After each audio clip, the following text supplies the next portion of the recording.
देखो बच्चों, अब इनके आंसर्स क्या होंगे। Identify the sentence simple, compound और कम्प्लेक्स, और रीजन भी बताना है। इनमें से आपने सेंटेंस बताना है, सिंपल है, कंपाउंड है, कम्प्लेक्स है, और साथ में रीजन भी बताना है। पहला है all the children danced with you. इसमें कोई भी कंजक्शन नहीं है, कंजक्शन नहीं है इसका मतलब ना तो ये कंपाउंड है ना कम्प्लेक्स है, तो सिंपल हुआ। सिंपल सेंटेंस क्यों है? क्योंकि इसमें एक ही फाइनाइट वर्ब है। फाइनाइट वर्ब होती है जो बदल जाती हैं, इसके सब्जेक्ट से, नंबर से, पर्सन से, टेंस के चेंज होने से चेंज हो जाए, तो एक है। ये क्लॉज नहीं है। क्लॉज तो ये तब बनेगा अगर ये किसी बड़े सेंटेंस का हिस्सा बन जाएगा, अदरवाइज ये सिंपल सेंटेंस है, और क्योंकि इसमें एक फाइनाइट वर्ब है। दूसरा, इसमें देखो, इसमें ये भी इंडिपेंडेंट है और ये क्लोज भी इसमें दो क्लोज हैं, ये भी इंडिपेंडेंट है, ये भी इंडिपेंडेंट है। इस क्लोज के साथ ये कोऑर्डिनेट कंजंक्शन लगी हुई है, तो कोऑर्डिनेट कंजंक्शन यहाँ से लेकर के यहाँ तक ये हुआ कोऑर्डिनेट क्लोज हुआ। तो ये कौन सा सेंटेंस है? Compound sentence.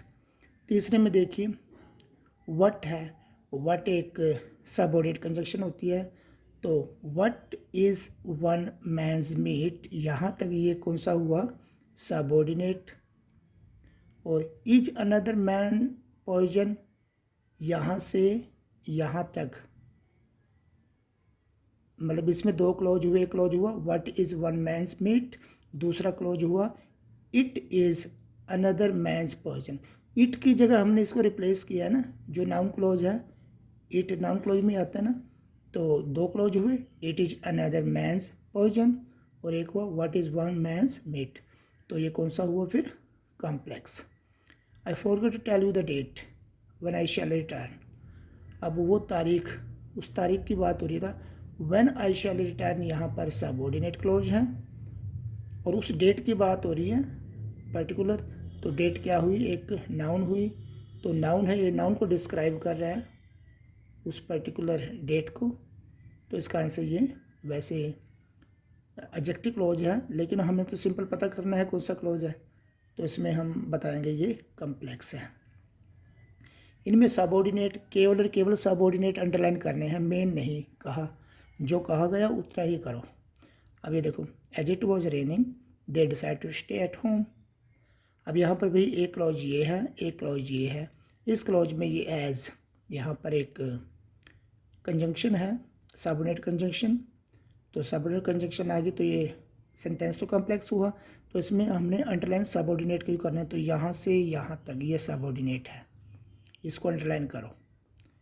दूसरे में the man who is in the black coat is my brother. इसमें दो क्लॉज है, एक क्लॉज तो ये हु से ही शुरू हो रहा है कंजंक्शन से, who is the in black coat, who is in black coat, यहाँ से यहाँ तक, ये यहाँ से और यहाँ तक, तो ये कौन सा हुआ? Subordinate conjunction, sorry subordinate clause. और इसमें मेन क्लॉज कौन सा है? The man is my brother. Main clause कौन सा हुआ? The man is my brother, ये मेन क्लॉज हुआ। और ये कौन सा हुआ? सबऑर्डिनेट क्लॉज हुआ। इसको अंडरलाइन करना है। इसमें से देखिए आप, इसमें ये देखो, एज लॉन्ग एज टाइम की एडवर्ब दी गई है, कंजंक्शन का काम कर रही है, यहाँ से यहाँ तक। As long as the world last, इसमें ये कंजंक्शन भी है सबऑर्डिनेट, इसमें ये सब्जेक्ट भी है, इसमें ये वर्ब भी है, तो ये क्लोज हुआ। और ये है सबऑर्डिनेट क्लोज, या इसको हम डिपेंडेंट क्लोज भी बोलते हैं, केवल इसको अंडरलाइन करना है। फिर आपने अब बताना है इसमें से noun close, adjective, adverb close. अब आप इसमें से देखो, he spoke in such a way that you understand him. अब ये देखो, ही स्पोक इन सच अ, वो इस तरीके से बोला कि न के बराबर लोगों को समझ आया। तो समझ क्या आता है? स्पीच समझ आती है, बोलना किसी का, बोलना समझ आता है। बोलना क्या होता है? स्पोक। स्पोक क्या होती है? वर्ब। और जो वर्ड या फ्रेज या क्लोज इसको मॉडिफाई करे, वर्ब को, तो वो एडवर्ब क्लोज होंगे। तो यहाँ से यहाँ तक ये कौन सा हुआ? यह हो गया एडवर्ब क्लोज। और ये किस चीज़ का एडवर्ब क्लोज है? टाइम का, सॉरी टाइम का नहीं है, ये रीजन का है। रीजन, कारण का।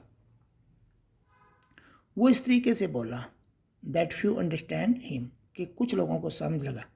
कारण क्या है, क्यों नहीं समझ आया लोगों को? कारण ये है उसका बोलना ही इस तरीके का था। दूसरा, when the cats away the mice will play, यहाँ पर व्हेन पहले आ गया तो यहाँ से यहाँ तक ये होया सबऑर्डिनेट क्लोज। तो ये द माइस विल प्ले, वो माइस जो है ना वो खेलेंगे। कब खेलेंगे? जब कैट्स अवे होगी, दूर होगी। तो वो टाइम बताया, तो ये हो गया एडवर्ब क्लॉज ऑफ टाइम। तीसरा भाई, uneasy lies the head that wears a crown, वो यहाँ से दैट के बाद वाला जो है ये सबऑर्डिनेट क्लोज है। और ये कौन सा क्लोज होगा? अनईजी लाइज द हेड, वो सिर जो है अनईजी फील करते हैं। अनईजी द हेड, कौन से हेड अनईजी फील करते हैं? The head that wears a crown, जिनके ऊपर क्राउन है। तो ये दैट किसके लिए यूज हो रहा है? इस हेड के लिए। ये पूरा क्लोज किसके लिए यूज हो रहा है? हेड के लिए। दैट वियर्स ए क्राउन, जो क्राउन पहनते हैं सिर पे। कौन पहनते हैं? वो हेड। तो हेड की बात हो रही है। तो हेड क्या होता है? नाउन होता है। नाउन और प्रनाउन के बारे में एडजेक्टिव बताता है। तो ये फिर कौन सा हुआ? Adjective clause. Thank you.